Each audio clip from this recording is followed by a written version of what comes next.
Hello friends, कैसे हैं आप सभी लोग। उम्मीद करता हूं सब लोग बहुत अच्छे होंगे और आपकी तैयारी बहुत अच्छे से चल रही होगी। आप बहुत फोकस तरीके से अपनी पढ़ाई लिखाई कर रहे होंगे। ठीक है फ्रेंड्स, आज के अपने इस वीडियो में मैं डिस्कस करूंगा अबाउट यूपीपीसीएस प्रीलिम्स 2025 के बारे में, जो कि 12 अक्टूबर को कंडक्ट होना है। फ्रेंड्स, इस वीडियो में मैं बात करूंगा कि आपके पास जो लेस देन 40 डेज़ बचे हुए हैं, अभी अप्रॉक्सीमेटली 35-36 डेज़, जिस दिन मैं ये वीडियो शूट कर रहा हूँ, उसको आप कैसे ऑप्टिमली यूटिलाइज करें जिससे कि आपका आउटपुट ज़्यादा निकले और कम समय में आप चीज़ों को अच्छी तरीके से तैयार कर पाएँ। आपकी क्या अप्रोच होनी चाहिए जिससे यूपीपीसीएस प्रीलिम्स की जो जर्नी है आप इजीली उसको क्रैक कर पाएँ और आपकी जर्नी इजी बन पाए। फ्रेंड्स, बिफोर आई प्रोसीड मैं आपको बताना चाहूँगा कि मैंने यूपीपीसीएस प्रीलिम्स 2024 क्वालिफाई किया था। ठीक है, मैंने उसका भी मेंस लिखा है। मेरे ये बताने का रीज़न ये नहीं है कि आप ये वीडियो देखें या मैं अपना इसमें कोई मतलब तारीफ़ कर रहा हूँ, नहीं। मेरे बताने का रीज़न ये है कि जो मैंने प्रीलिम्स क्वालिफाई किया लास्ट वाला, मेरी जो मेन प्रिपरेशन थी फ्रेंड्स, वो लास्ट के 30 डेज़ में ही हुई है, क्योंकि मैं ऑलरेडी एक जॉब करता हूँ। ठीक है, तो मेरे पास समय कम रहता है। मैंने लास्ट में 25-26 दिन की छुट्टी दी थी, उसी में मैंने अपनी सारी तैयारी की हुई है। तो मैं इसको आपको कैसे यूटिलाइज करना है इन दिनों को, मैं आपको एक बेहतरीन तरीके से गाइड कर सकता हूँ। ठीक है, क्योंकि ये मैंने प्रूफ किया है और इसमें मैंने अपनी प्रिपरेशन को पूरा स्ट्रीमलाइन किया था फ्रेंड्स।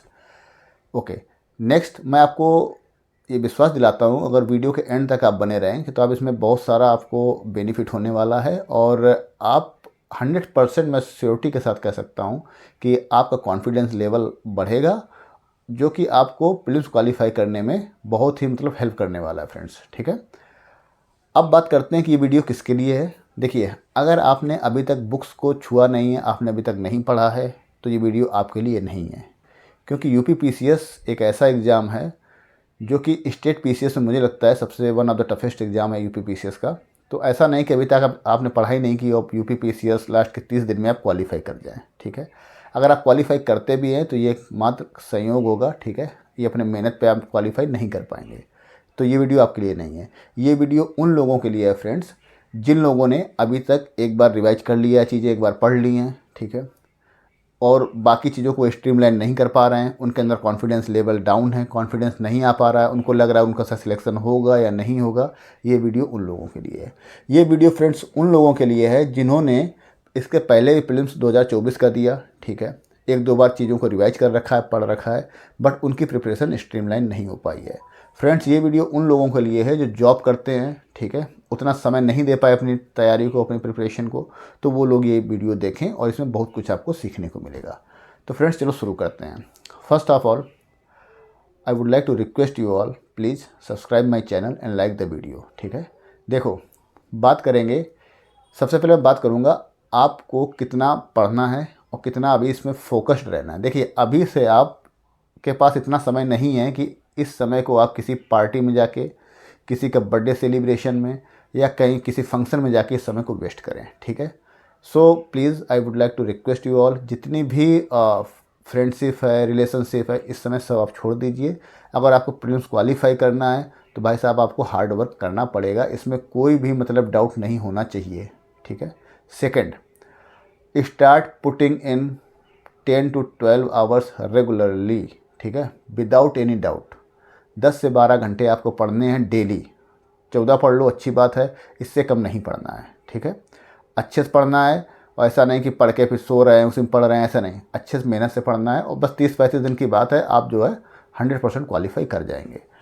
अब बात करते हैं कि किस सब्जेक्ट को किस सोर्सेज के साथ में आप कवर कर सकते हैं। देखिए, करंट अफेयर्स की अगर बात करें फ्रेंड्स, तो करंट अफेयर्स के लिए सिर्फ 2 सोर्स पढ़ने हैं। ज़्यादा भटकोगे, ज़्यादा भागोगे, हाथ में कुछ नहीं आएगा। ठीक है, एक तो आई दृष्टि की जो करंट अफेयर्स आती है, आँख वाली। दूसरा घटनासार। सब लोग यही बताते हैं और यही सच है। ठीक है, इससे आप 80 से 85% क्वेश्चंस ईजिली सॉल्व कर ले जाओगे। ठीक है, अगर आप नहीं कर पाए तो कोई नहीं कर पाएगा, ये भी आप मान के चलो। बहुत कम लोग हैं कि जिन्होंने, अगर वो कंटिन्यूसली वो टच में है, न्यूज़पेपर डेली पढ़ते हैं, ठीक है, उनका तो ठीक है, वो तो मान लो हैंडल कर लेंगे। बट जो आप दुनिया भर की मैगजीन लेके आ जाओगे, जैसे पीडी लेके आ गए या कोई और मैगजीन लेके आ गए, इन सब चक्कर में मत पड़िए। ये घटनासार और आई दृष्टि जो है, जो आँख वाली दृष्टि आती है, ये यूपीपीसीएस को लेकर ही बनाई जाएगी, उस समय निकलेगी। ठीक है, पहले आ जाएगी थोड़े दिन पहले, उसको आप रिवाइज कीजिए और इन्हीं दोनों मैगजीन्स पर आप फोकस्ड रहेंगे तो अब ट्रस्ट मी गाइज आप अच्छे से करंट अफेयर्स को हैंडल कर पाएंगे। अब पढ़ना कैसे, देखिए करंट अफेयर्स एक ऐसा टॉपिक है फ्रेंड्स जो कि आप कम पन्ने कम पेजेस पढ़ के ज़्यादा आउटपुट गेन कर सकते हैं। फॉर एग्जांपल करंट अफेयर्स में हर साल 28 से 30 क्वेश्चन आते हैं, कभी 32 भी हो जाएंगे, कभी 25 भी हो जाएंगे, कभी 30 भी हो जाएंगे, ऐसे क्वेश्चन हर बार पूछे जाते हैं फ्रेंड्स। अब इन क्वेश्चंस को आप सिर्फ 200-250 पेजेस की किताब पढ़ के इन क्वेश्चन को आप इजीली कर सकते हैं। 80-85% क्वेश्चन आपके सही हो जाएंगे। अब इसी का कंपैरिजन अगर आप मॉडर्न हिस्ट्री कर लीजिए, स्पेक्ट्रम पढ़ने जाएंगे मोर देन 1000 पेजेस के आसपास है, 900 पेज के आसपास है, ठीक है। लक्ष्मीकांत पॉलिटी पढ़ेंगे, ठीक है, 15, 16, 18 क्वेश्चन आते हैं, कितनी मोटी किताब है, 600-700 पेज की किताब है। तो कहने का मतलब मेरा ये है कि ये सब टॉपिक पढ़ने के लिए 15-16 नंबर गेन करने के लिए आपको बहुत मोटी मोटी किताबें पढ़नी है। इसमें 25-26 नंबर आपको मिल जा रहे हैं जस्ट 200-250 पेज की किताब पढ़ने से। अब देखिए आई दृष्टि की किताब देखो कितनी आपको अभी आजकल बहुत मोटी कर दी है, 220-230 पेज की किताब है।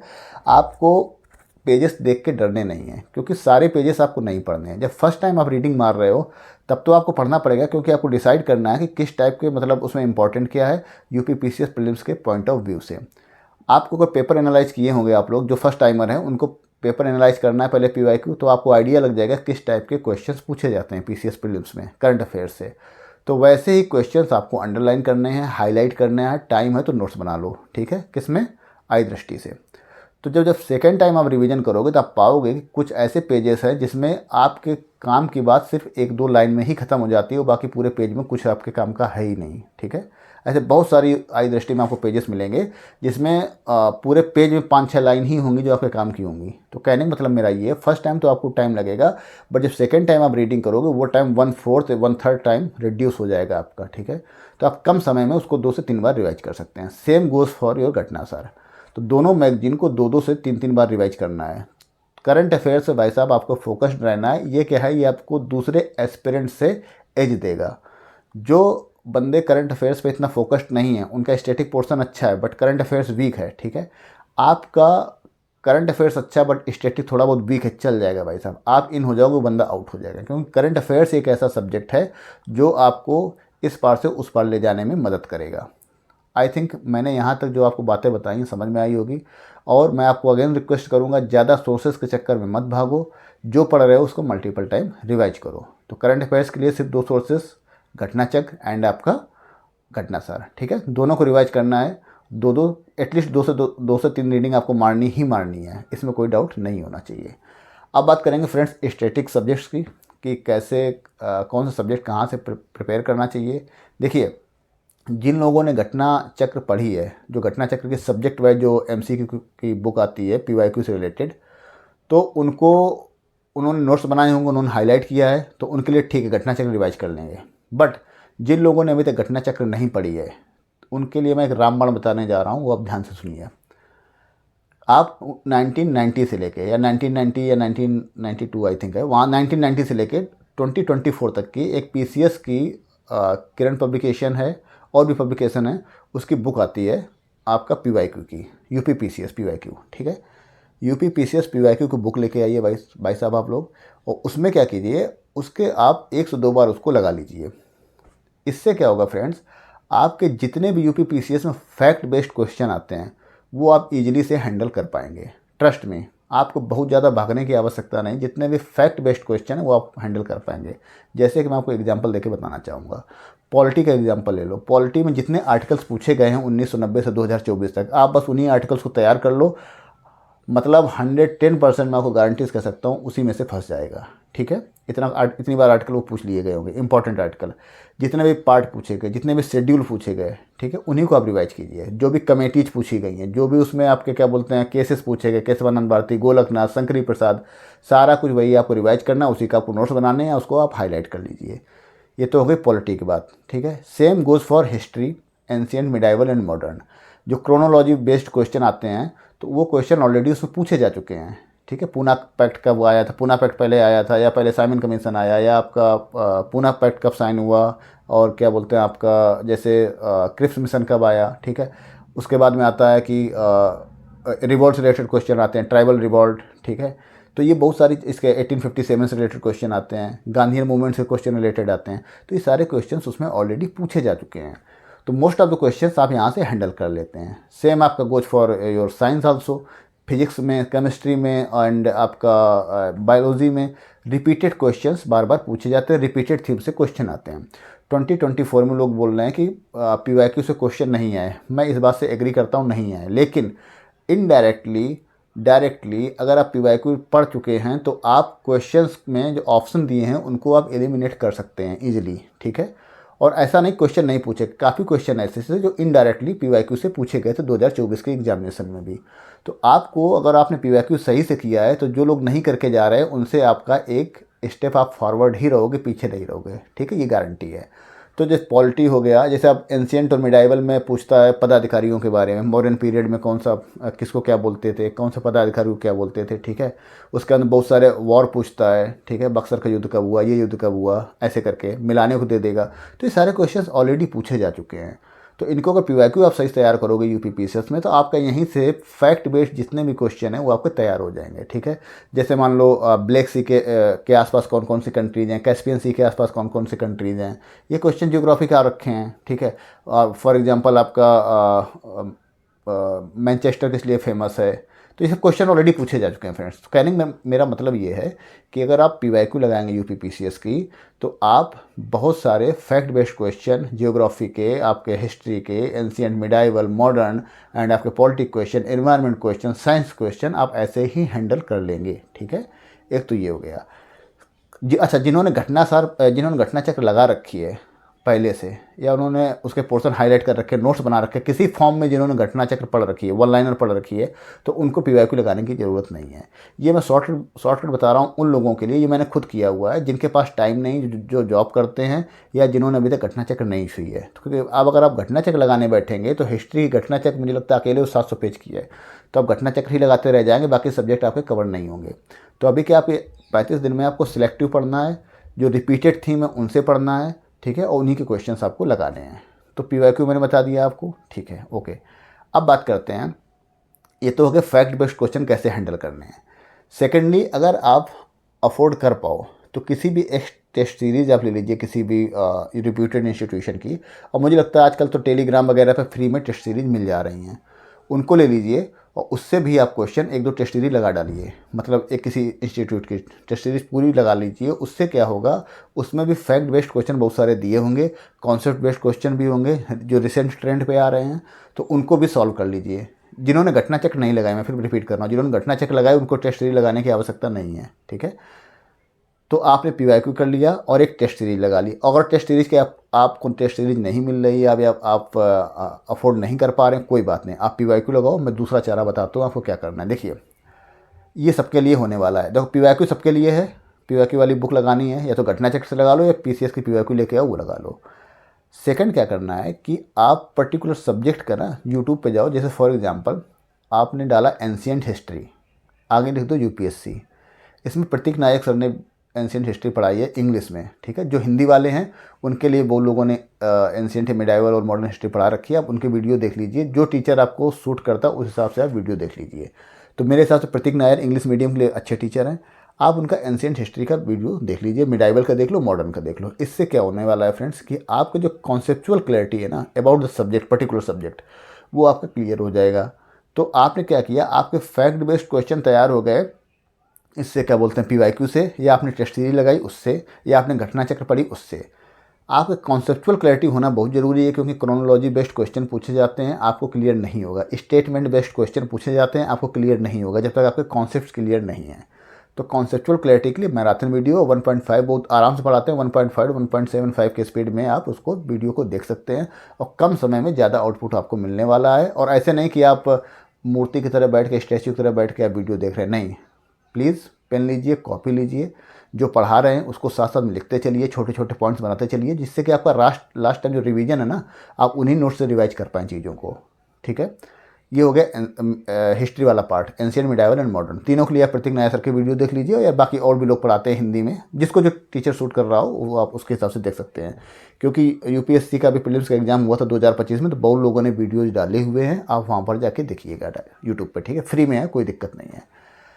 नेक्स्ट बात करेंगे पॉलिटी की फ्रेंड्स। तो पॉलिटी के लिए क्या करना है कि आपको यूट्यूब पे ही जाओ, पॉलिटी की वीडियो डालो, ठीक है, यूपीएससी लिखो। बहुत लोगों ने 30 घंटे 40 घंटे की वीडियो डाले हुए हैं, आराम से उनको नोट्स बनाते हुए चलो और उनसे वहाँ से पढ़ लीजिए। इससे क्या आपको कॉन्सेप्चुअल क्लैरिटी क्लियर होगा। और मैंने आपको ऑलरेडी बता रखा, फैक्ट बेस्ड क्वेश्चन के लिए आपने जो है PYQ लगा रखा है, उससे आपके वहाँ से तैयार हो जाएंगे। देखिए पॉलिटी में चक्कर क्या है कि अगर जो जैसे मान लो आर्टिकल सीधा सीधा पूछ लिया तो ठीक आप कर ले जाते हैं। लेकिन फॉर एग्जांपल अगर उसने स्टेटमेंट बेस्ड क्वेश्चन पूछे, फॉर एग्जांपल उसने पूछ दिया features of parliamentary form of government, तो आपको तब तक नहीं पता होगा जब तक आप कॉन्सेप्चुअली क्लियर नहीं है, ठीक है। तो इसलिए वीडियोज़ में क्यों बोल रहा हूँ यूट्यूब से वीडियो देखने के लिए, कि आपको उन्होंने सही से समझा रखा है, वहाँ पर आप समझ लेंगे, आपके कॉन्सेप्ट क्लियर हो जाएंगे। बाकी आप फैक्ट तो तैयारी कर रहे हैं, फैक्ट्स यहाँ से PYQ से, टेस्ट सीरीज से। अच्छा, जिसके पास समय ज़्यादा लग रहा है कि आपके पास एक्सेस टाइम है, तो आप जो ल्यूसेंट आती है कॉमन वाली जिसमें सारे सब्जेक्ट होते हैं, उससे आप पॉलिटी पढ़ लीजिए, ठीक है। तो पॉलिटी हो गया, हिस्ट्री हो गया। अब मैं देखो लास्ट टाइम में मैं आपको कोई लक्ष्मीकांत ये कांत वो कांत मैं सजेस्ट करने वाला नहीं हूँ, क्योंकि आप एक बुक अगर उठा लोगे उसी में फंसे रह जाओगे। मेरा मुद्दा ये है कि इन 35-40 डेज़ में आप चीज़ों को मल्टीपल टाइम रिवाइज कर लें। तो कंसाइज पढ़िए, कम पढ़िए, बस सिलेक्टिव पढ़िए, ठीक है, जिससे कि आउटपुट आपका ज़्यादा निकले। इसलिए वीडियोस की बात कर रहा हूँ, क्योंकि 25-30 घंटे की वीडियो होगा एक सब्जेक्ट का, उसको आप 1.5 या 2 की स्पीड में देख लेंगे तो आप उसको जो आराम से एक दिन में या 1.5 दिन में ख़त्म कर सकते हैं, ठीक है। और बाकी PYQ आप लगा ही रहे हैं, साथ साथ वो चलता रहेगा। करंट अफेयर्स को डेली टाइम दीजिए, 2 से 3 बार रिवाइज कीजिए। अब बात करेंगे, आपका हिस्ट्री हो गया, पॉलिटी हो गया, अब बात करेंगे जियोग्राफी की। देखिए जियोग्राफी मैपिंग से हर बार क्वेश्चंस पूछे जाते हैं, 7 से 8 क्वेश्चन हर बार आते हैं। मैपिंग आपका स्ट्रांग होना चाहिए, world as well as your Indian mapping. आप इसके लिए सुदर्शन गुज्जर सर ने मैपिंग पढ़ा रखी है, बहुत अच्छे से करा रखी है, यूट्यूब पे डालिए सुदर्शन गुज्जर सर का मैपिंग। आप उनसे Indian geography and world geography दोनों चीज़ें पढ़ सकते हैं, बहुत बेहतरीन तरीके से पढ़ाया मैपिंग, ठीक है। तो मैपिंग आप उनसे कर लीजिए। अब जियोग्राफी बात करूं, वर्ल्ड जियोग्राफी यानी आपका, और फिजिकल जियोग्राफी की अगर बात करूं इंडियन जियोग्राफी की, तो आप क्या कीजिए, आपको पढ़ाया हुआ है ओनली IAS में, मतलब उनका सर का नाम बोल रहा हूँ, यूट्यूब पे डालिए जियोग्राफी ओनली IAS करके डाल देना। अभी उन्होंने मतलब 4-5 महीने पहले वीडियो डाले हुए हैं UPSC प्रीलिम्स के लिए, राजस्थान के आंसर शायद, वो बहुत अच्छा उन्होंने पढ़ाया हुआ है। आप उनके अगर वीडियो देख लेंगे तो आपको कॉन्सेप्ट में कहीं भी दिक्कत नहीं आएगी। फॉर एग्जांपल टेम्परेट साइक्लोन के फीचर्स, कैसे टेम्परेट साइक्लोन बनता है, साइक्लोन कैसे बनता है, आपका क्या बोलते हैं मानसून कैसे आता है, कौन कौन से फैक्टर्स हैं जो मानसून को अफेक्ट करते हैं। अगर ये चीज़ें आप रटने बैठो कभी रट नहीं पाओगे, बट अगर कॉन्सेप्चुअली आप जाओगे तो आप चीज़ों को ईजिली जो है ग्रैब कर पाओगे, चीज़ों को लंबे समय तक याद कर पाओगे। तो मैपिंग करनी है सुदर्शन गुज्जर सर से, और उसके बाद में जो जियोग्राफी के वीडियोज़ हैं, ठीक है, फिजिकल जियोग्राफी, इंडियन जियोग्राफी, वो आप पढ़ने हैं, जो मैंने आपको बताया 12-12 घंटे के लेक्चर हैं, 11 या 12 घंटे, हाँ 20-22 घंटे में लेक्चर खत्म हो जाएंगे दोनों। तो कॉन्सेप्चुअल क्लैरिटी आप जियोग्राफी की यहाँ से हो जाएगी। फैक्ट बेस्ड क्वेश्चन जो पूछे जाते हैं UPPCS में हमेशा से, वो आप PYQ से सॉल्व कर लेंगे, वहाँ से हो जाएगा, ठीक है। Okay, geography sorted, history sorted, and आपका पॉलिटी सॉर्टेड। अब बात करेंगे साइंस की। जिसने साइंस घटना चक्र लगा रखी है उसको कुछ और पढ़ने की आवश्यकता नहीं, घटना चक्र की साइंस पढ़ के चले जाओ, हो जाएगा। अगर आपने घटना चक्र से साइंस नहीं पढ़ रखी है फ्रेंड्स, तो आपको मैंने बताया PYQ से साइंस कीजिए, PYQ बेस्ट है, उससे साइंस कर लो। साथ साथ में क्या करो, आप जो ल्यूसेंट में साइंस दी हुई है, ठीक है, बहुत कम पेजेस हैं उसके, जो कॉमन वाली ल्यूसेंट आती है जिसमें सारे सब्जेक्ट हैं, उससे आप साइंस तैयार कर लीजिए, फिजिक्स, केमिस्ट्री एंड बायोलॉजी। और साथ में जो हमने PYQ बताया UPPCS, वो भी तैयार कर लेंगे। तो दोनों चीज़ों के साथ मिक्सचर करके लेके जाएंगे तो ईजिली आपका साइंस भी सॉर्टेड हो जाएगा, कोई दिक्कत नहीं है। एनवायरनमेंट के लिए कहीं भटकना नहीं, कुछ नहीं करना है। घटना चक्र की 120-130 पेज की एनवायरनमेंट की बुक आती है PYQ की, वो लेके आइए घटना चक्र की, उससे एनवायरनमेंट कर लीजिए, वहाँ से आपका एनवायरनमेंट में कहीं कोई दिक्कत आने वाली नहीं है, ट्रस्ट में गाइज, ठीक है। तो एनवायरनमेंट, पॉलिटी, हिस्ट्री, साइंस, मैंने सारी चीज़ें बता दी। इकोनॉमी के आप 8 से 10 घंटे के लेक्चर्स पढ़े हुए हैं UPSC वालों के, उसको देख लिए। आपको पता होना चाहिए RR क्या होता है, रिवर्स रेपो रेट क्या है, ठीक है, आपको क्या बोलते हैं बैंक रेट क्या होता है, ठीक है, ये करंट, ये सब सारी चीज़ें, मतलब जो भी करंट के टॉपिक चल रहे हैं इकोनॉमी से रिलेटेड, सारी चीज़ें आपको वहीं से कॉन्सेप्ट क्लैरिटी यहाँ से रखो, ठीक है। इन्फ्लेशन कैसे बढ़ता है, कैसे घटता है, और ये इन सब चीज़ों को जो है गवर्नमेंट क्या करती है, RBI क्या रोल होता है, इन सब चीज़ों को आप 8 से 10 घंटे कोई भी पॉलिटी का वीडियो देख लेंगे, वहाँ से क्लैरिटी आ जाएगी, ठीक है। कॉन्सेप्ट वहाँ से आपको क्लियर हो जाएंगे। देखो पॉलिटी एंड इकोनॉमी एंड आपका जियोग्राफी, ऑल अबाउट कॉन्सेप्ट, ठीक है। इनके कॉन्सेप्ट आपको क्लियर होना बहुत ज़रूरी है। इनके कॉन्सेप्ट क्लियर होंगे तभी आपको इनका करंट समझ में आएगा। ऐसा नहीं कि आपको इकोनॉमी आती नहीं, पता ही नहीं कि रेपो रेट क्या है, रिवर्स रेपो रेट क्या है, और आप करंट अफेयर्स पढ़ रहे हो और बजट पढ़े हो कि बजट पढ़ लूँगा समझ में आ जाएगा, नहीं आएगा समझ में जब तक आपको कॉन्सेप्ट क्लियर नहीं है। ठीक है, तो इकोनॉमी का कोई वीडियो देख लीजिए, सबके वीडियो देख लो कॉन्सेप्चुअल क्लैरिटी के लिए। यूपीएससी अगर वीडियो टॉपिक का नाम डालो, यूपीएससी लिखो, अच्छे अच्छे वीडियो आ रहे हैं उनको देखिएगा। तो इकोनॉमी भी सॉर्टेड हो गया, और इकोनॉमी बाकी क्वेश्चन जो पूछे हुए हैं, जो बुक्स वगैरह पूछी हुई, वो आपको पीवाईक्यू से हो जाएगा। अच्छा, बहुत सारी बुक्स पूछी जाती हैं, बहुत सारे रिवॉर्ड पूछे जाते हैं, सेंसस का डाटा पूछा जाता है, फॉरेस्ट रिपोर्ट पूछा जाता है। देखो सेंसस 2011 में हुआ था, उसके बाद आज तक कोई सेंसस नहीं हुआ है। रिपीटेड क्वेश्चन है, यूपी स्पेशल का जियोग्राफी के क्वेश्चन, यूपी स्पेशल के आपके हिस्ट्री के क्वेश्चन, डांसेस, ठीक है, आर्ट एंड कल्चर के क्वेश्चन, यूपी पीसीएस के, यूपी स्पेशल के। तो ये सारे क्वेश्चन जो हैं सब आप अगर पीवाईक्यू लगाओगे यूपी पीसीएस का, उससे बाहर कुछ नहीं आने वाला है, आप उसी से इजीली हैंडल कर लो। और मान लो अगर कुछ क्वेश्चन बाहर आ भी जाते हैं, तब उसके लिए 600-700 पेज की किताब पढ़ने की आवश्यकता नहीं, वो क्वेश्चन छोड़ दो, कोई बात नहीं। ठीक है, उससे हम ना पास होने वाले ना फेल होने वाले, क्योंकि अगर वो उन क्वेश्चन के पीछे भी पढ़ोगे लास्ट के 30-35 दिन में, तो बहुत कुछ आप मेजर चंक जो है आप छोड़ दोगे, और इससे आपको एग्ज़ाम क्वालिफाई नहीं हो पाएगा, ट्रस्ट में। ठीक है, तो अभी फोकस करना है, बिल्कुल एकदम लेजर फोकस्ड रहना है। ठीक है, मछली के आँख पर निशाना साधना है अर्जुन की तरफ, यहाँ वहाँ नहीं देखना है। तो मैंने बताया कि पीवाईक्यू बहुत ज़रूरी है, लोग इसको अंडर एस्टिमेट कर जाते हैं। पीवाईक्यू लगाओ, साथ में कोई टेस्ट सीरीज ले लो, नहीं ले पा रहे पीवाईक्यू इज सफिशिएंट।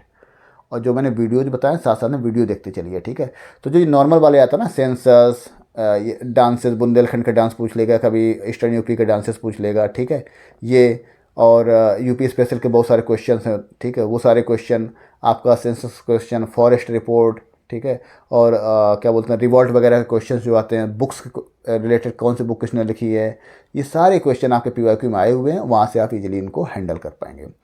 तो मैंने सोर्सेस के बारे में बताया आपको, क्या क्या फॉलो करना, इतना अगर फॉलो कर लेते हैं ईजिली हैंडल हो जाएगा, कोई दिक्कत नहीं है। देखो इसमें कोई डिफ़िकल्टी नहीं है, बहुत कम है। मतलब जो आप हर एक सब्जेक्ट का वीडियो 20-22 घंटे से ज़्यादा वीडियो नहीं होगा। जैसे पॉलिटी वॉलिटी के थोड़ा ज़्यादा है, आप जब इसका इकोनॉमिक वीडियो डालोगे 10 से 12 घंटे की वीडियो है। ठीक है, आप पॉलिटी का डालोगे 20-22 घंटे होगा, हिस्ट्री का तीनों का 15-15, 16-16 घंटे की वीडियो होंगे। तो कहने का मतलब मेरे ये है कि 1.5 की स्पीड में देखेंगे, 1.75 की स्पीड में देखेंगे, तो कम समय में आपको चीज़ें समझ में भी आएंगी, कॉन्सेप्चुअल क्लैरिटी भी होगी, साथ में फैक्ट बेस्ड जो क्वेश्चन है मैंने आपको ऑलरेडी बताया कि आप पीवाईक्यू लगाएंगे, वहाँ से आपके तैयार हो जाएंगे। ठीक है, अच्छा, जिसने घटना चक्र कर रखा है, अब उसको यूपी पीसीएस के पीवाईक्यू लगाने की आवश्यकता नहीं है, क्योंकि ऑलरेडी घटना चक्र में वो क्वेश्चन इंक्लूडेड हैं। ठीक है, तो आपका बहुत कम समय में बहुत अच्छी तैयारी करने का यही एक तरीका है, इसके अलावा कुछ आप नहीं कर सकते हैं। ठीक है, अब आप जो भी वीडियोस देख रहे हैं साथ साथ उनको नोट्स बनाते चलिए। जब एग्ज़ाम के एक हफ्ता बचे, सब कुछ पढ़ना बंद कर दीजिए, कोशिश करो पूरी करंट अफेयर्स को एक बार रिवाइज कर लो 2 से 3 दिन में, और बाकी जो 2-3 दिन बचे हैं उसमें जो आपने नोट्स बनाए हैं हर सब्जेक्ट के, उनको एक बार रिवाइज कर लीजिए वीडियोज़ वाले। तो इससे क्या है, आपकी प्रिपरेशन एक अच्छी तरीके से स्ट्रीमलाइन हो जाएगी, और आप एक इस स्टेज में होगे कि आपका प्रीलिम्स क्वालिफाई हो जाएगा। ठीक है, यही सेम मैंने फॉलो किया था और मेरा निकला है, और मुझे लगता है अगर आप फॉलो करोगे आपका भी 100% निकलने वाला है, इसमें कोई डाउट नहीं होना चाहिए।